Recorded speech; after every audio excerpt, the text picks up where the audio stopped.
साथियों नमस्कार, मेरा नाम है पवन कुमार। आपका स्वागत है राजपथ भारत में। आरक्षण की बात करें तो आरक्षण में बंटवारे के लिए जिस तरह से हरियाणा सरकार मतलब भाजपा सरकार ने जब आरक्षण में बंटवारा शुरू किया, उसके बाद अब कांग्रेस ने भी तेलंगाना और कर्नाटका में आरक्षण के बंटवारे की बात, उस पर बसपा सुप्रीमो ने क्या कुछ कहा है हम आपको पढ़ के सुनाएंगे। मगर उससे पहले आपने हमारे चैनल को सब्सक्राइब नहीं किया है तो सब्सक्राइब कर लीजिए और बेल आइकन भी दबा लीजिए कि ज्यादा से ज्यादा जानकारी आपके पास आ सके। जिस तरीके से दलित समाज में आरक्षण को लेकर जो बंटवारा करना चाह रही थी भाजपा सरकार हरियाणा में, उसके बाद यही चीज दिखती है कर्नाटक और तेलंगाना में कांग्रेस सरकार के द्वारा।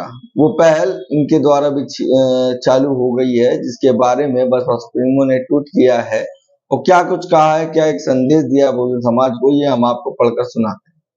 बसपा सुप्रीमो लिखती हैं, देश के करोड़ों शोषित व उपेक्षित दलितों के आरक्षण विरोधी तथा उनकी आपसी एकता की दुश्मन जातिवादी पार्टियों द्वारा आरक्षण में कोटे के बंटवारे के प्रति सक्रियता यह साबित करती है कि भाजपा व केंद्र एक ही थाली के चट्टे बट्टे हैं तथा उनसे समाज व संविधान को खतरा घटा नहीं बल्कि बढ़ा है। ये बात बसपा सुप्रीमो ने पहली ट्वीट की है, क्योंकि साफ साफ ये दर्शा रही है इस ट्वीट के माध्यम से कि जो बहुजन समाज एक है, उसके आरक्षण को लेकर भाजपा और कांग्रेस दोनों ही पार्टियां एक थाली के चट्टे बट्टे हैं। दोनों बहुजन समाज के आरक्षण विरोधी हैं और ये कहीं ना कहीं ये साफ साफ इस ट्वीट में आपको साफ साफ दर्शा रहा है कि बसपा सुप्रीमो ने ये बात कही है। कहीं ना कहीं ये जो आरक्षण का जो वर्गीकरण की बात कर रहे हैं, कांग्रेस हो या भाजपा हो, ये दोनों सरकार बहुजन समाज को बांटना चाह रही है और कहीं ना कहीं ये खतरे की घंटी है जो बहुजन समाज को समझनी चाहिए। ये वर्गीकरण जो किया जा रहा है SC/ST के लिए जो बिल ये लाए हैं, ये साफ साफ एक जुमला है जो कि समाज को बांटने के लिए ये जुमला फेंका जा रहा है। ये बात पहले ट्वीट पे इन्होंने कही है। दूसरा ट्वीट लिखती है, हरियाणा की भाजपा सरकार के बाद अब तेलंगाना व कर्नाटक के कांग्रेस सरकार द्वारा भी दलितों को बांटने के लिए उनके आरक्षण के भीतर आरक्षण की नई व्यवस्था को आपाधापी में लागू करने का फैसला वास्तव में आरक्षण को निष्क्रिय व निष्प्रभावी बनाने के इनके जाली षड्यंत्र का नया प्रयास है। बसपा सुप्रीमो का कहना है कि ये सेकंड ट्वीट साफ साफ जो बता रहा है, कहीं ना कहीं कांग्रेस ने इस आरक्षण में आरक्षण बांटने का जो प्रयास किया है वो साफ साफ दर्शा रहा है कि आपाधापी मतलब जल्दीबाजी में लागू किया है। कोई कंडीशन नहीं है, कोई तरीका नहीं है कि किस संख्या को कितना आरक्षण देंगे। पूरा एक पॉलिसी बनती है, क्योंकि जब संख्या बल की बात आएगी तो संख्या बल को देखा जाता है कि किस समाज को कितनी हिस्सेदारी मिल पा रही है, क्या ग्राफ है रोजगार का, उन सब चीजों को दरकिनार करके बस समाज को बांटने के लिए ये कहीं ना कहीं एक षड्यंत्र है जो कांग्रेस भी अपनाते हुए नजर आ रही है। तेलंगाना और कर्नाटका में जो ये पॉलिसी चालू की है, ये बात बसपा सुप्रीमो ने इस ट्वीट के माध्यम से साफ साफ दर्शाया है, जो कि आपने सेकंड ट्वीट सुना। तीसरे ट्वीट में क्या कहती हैं जरा ये भी सुन लीजिए। SC/ST व अन्य उपेक्षियों की राजनीतिक शक्ति को खतरा मानने वाली भाजपा, कांग्रेस व सपा जैसी जातिवादी पार्टियों के विभाजनकारी इरादे व इनके साम दाम दंड भेद आदि हथकंडों से भी अति सावधानी जरूरी है, ताकि बाबा साहब डॉक्टर भीमराव अंबेडकर का कारवां कमजोर ना होकर मजबूत बना रहे। ये तीन बातें बसपा सुप्रीमो ने कही हैं और इसमें साफ साफ ये दर्शाया है कहीं ना कहीं कांग्रेस और भाजपा बाबा साहब के विचारों के विरोध में है।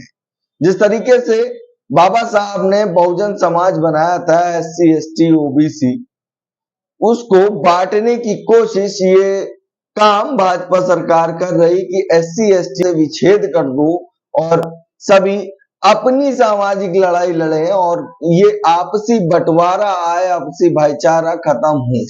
इसलिए ये बंटवारा हरियाणा में भाजपा सरकार ने शुरू किया, उसके बाद अब भारतीय जनता पार्टी के बाद कांग्रेस इस तरह की नीति शुरू कर रही है। वो कर्नाटक और तेलंगाना में ये चीजें सामने आई हो। ये बात सच है, जब अगर आप आरक्षण का बंटवारा कर रहे हैं तो कौन से सिस्टम से सावधानी जरूरी, मतलब सारे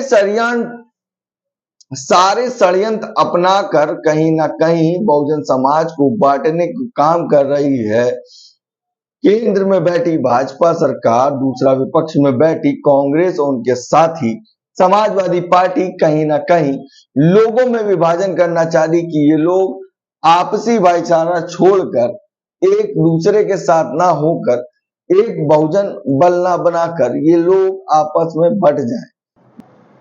इस ट्वीट में एक बात और निकल के आई कि बसपा सुप्रीमो ने साफ साफ ये कहा कि जिस तरीके से बहुजन समाज आज राजनीतिक पार्टियों में अपनी हिस्सेदारी ले रहा है, वहां राजनीति में सभी राजनीतिक पार्टियों को कहीं ना कहीं समाज के पास जाना पड़ता है और मिलना पड़ता है, उनके हक की बात करनी होती है और इनके साथ निभाने की बात करते हैं। और सबसे बड़ी चीज, जिस तरह से बहुजन समाज आगे बढ़ रहा है, SC ST OBC एक साथ आकर एक साथ दिख रहा है, उसको भटकाने के लिए ये नीति अपनाई जा रही है कि कहीं ना कहीं बहुजन समाज आपसी फूट हो जाए।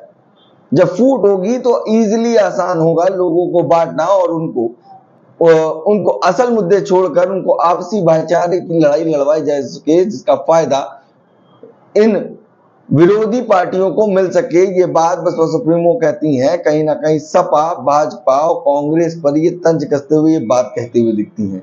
और ये बात लाजमी है, जिस तरह से बहुजन समाज एक साथ एक मंच पे खड़ा होता है तो कोई के साथ भी अन्याय होता है, वहीं पे SC ST एक साथ दिखता है। मगर जिस तरह से वर्गीकरण की बात रखी जा रही है, साफ साफ कल ये बहुजन समाज भी आपसी भाईचारा भूलकर अपने परिवार की नीति में बिजी हो जाएगा। जिस तरीके से समाजवादी पार्टी अपने परिवार की सोचती है, वह जिस तरह भारतीय जनता पार्टी अपने सामाजिक मुद्दों को छोड़कर पारिवारिक मुद्दों को देखती है, कांग्रेस पारिवारिक पार्टी हो गई है, उसी तरीके से बहुजन समाज को भी ये बांटना चाहते हैं कि असल मुद्दों पर जब लड़ाई लड़ती है तो उनको उनसे दूर किया जाए।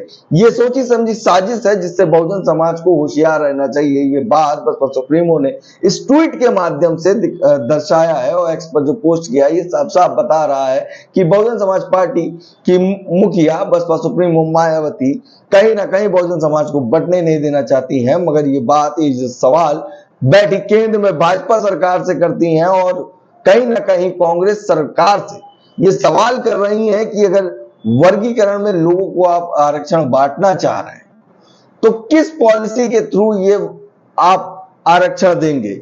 जनसंख्या आपको पता नहीं किस समाज की कितनी है, किस राज्य में किसकी संख्या कितनी है। बगैर उस चीज को जाति जनगणना लगातार बसपा सुप्रीमो जो कह रही है वो जाति जनगणना ना कराना, कहीं ना कहीं ये सारे हथकंडे साफ साफ दर्शा रहे कि बहुजन समाज अपनी शक्ति को ना जान जाए, कि अपने वोट के पावर को ना जान जाए कि हमारी इतना वोट है तो हम इस व्यक्ति को जिता सकते हैं। कहीं ना कहीं उन चीजों को दरकिनार करके बस SC ST वर्गीकरण की लगातार ये बात भाजपा तो कर ही रही थी, अब कांग्रेस भी सामने आ गई है कि आरक्षण के मामले को लेकर वो हरियाणा में भाजपा और अब कांग्रेस तेलंगाना और कर्नाटक में दिखेगी सामने। और उसी का साथी है समाजवादी पार्टी, जिनकी चुप्पी साफ साफ दर्शा रही है कि वो इस बात का भी समर्थन करते हैं जिस तरह से भाजपा ने अपनी नीति चलाई, वहीं पे कांग्रेस भी इस नीति को फॉलो कर रहा है। बहुजन समाज के लोगों को बांटने की ये नीति किस हद तक सही है। अब बी पार्टी का अगर टैग देंगे तो किसको देंगे। ये बहुजन समाज के सामने ये सवाल उठता है कि हमारे समाज में जिस तरह से पवन कुमार गौतम है, वैसे पवन कुमार कनौजिया होंगे, पवन कुमार वर्मा होंगे, पवन कुमार तमाम जाति के लोग होंगे। उनमें जब विभाजन आएगा तो कौन अपने हित की सोचेगा या बहुजन समाज के बारे में सोचेगा, ये सोचने की जरूरत है। और ये समाज को बांटने का काम कौन कर रहा है। यहाँ पर साफ साफ तीन पार्टियां दिख रही है, जो भारतीय जनता पार्टी है, उसके बाद उनके साथी दिख रहे हैं कांग्रेस और समाजवादी पार्टी, दोनों की चुप्पी और वो कांग्रेस का समर्थन साफ साफ ये दर्शा रहा है कि ये बहुजन समाज का जो एकता है, जो बाबा साहब ने बनाया है, बहुजन समाज को एक बैनर तले लाके खड़ा कर दिया एससी एसटी ओबीसी को और माइनॉरिटी को कहीं ना कहीं एक साथ लाके खड़ा कर दिया उनको बांटने के लिए। ये बड़ी रणनीति अपनाई जा रही है भारतीय जनता पार्टी, कांग्रेस और समाजवादी पार्टी के द्वारा, और लगातार इस तरह के विचार साफ साफ दिख रहे हैं और ये आपके सामने हमने पेश किए हैं। कैसा लगा हमारा वीडियो कमेंट करके जरूर बताइएगा। बाकी बने रहिए हमारे चैनल के साथ और सब्सक्राइब नहीं किया सब्सक्राइब कर लीजिए। मगर एक सवाल आपके पास मैं छोड़ के जा रहा हूं, क्या एससी एसटी वर्गीकरण जो एससी एसटी लोग जनता को आप आरक्षण देना चाहते हैं, क्या उसकी जनसंख्या आपके पास अपडेट है? 2011 के बाद कोई सेशन नहीं हुआ, किस तरीके से बहुजन समाज के एससी एसटी के आरक्षण देने की बात कर रहे हैं। अगर आरक्षण देना है तो आप आरक्षण बढ़ा भी सकते थे, मगर आरक्षण बढ़ाने की जगह आरक्षण बांटने की बात कर रहे हैं। बटोगे तो कटोगे नीति देखने वो खुद भारतीय जनता पार्टी में दिख रही थी, उसी को फॉलो करते हुए अब समाजवादी पार्टी और कांग्रेस भी सामने दिख रही है। क्या मेरा सवाल सत्य है कि नहीं कि हमारे सामने अब बी पार्टी का टैग किसको देना चाहिए, जो हमारे समाज को बांटने की कोशिश कर रहा है, जो बहुजन समाज, जो परिवार, मैं एक बात कह रहा हूं, जो बहुजन समाज, जो परिवार एक साथ खाना खाता था और किसी के सुख दुख में साथ में खड़ा होता है, जब वो घर अलग बढ़ जाएंगे, जब वो लोग आपसी बढ़ जाएंगे, तो ये कहीं ना कहीं ताकत कमजोर करने की बात होगी। कैसा लगा हमारा वीडियो कमेंट करके जरूर बताइएगा। धन्यवाद।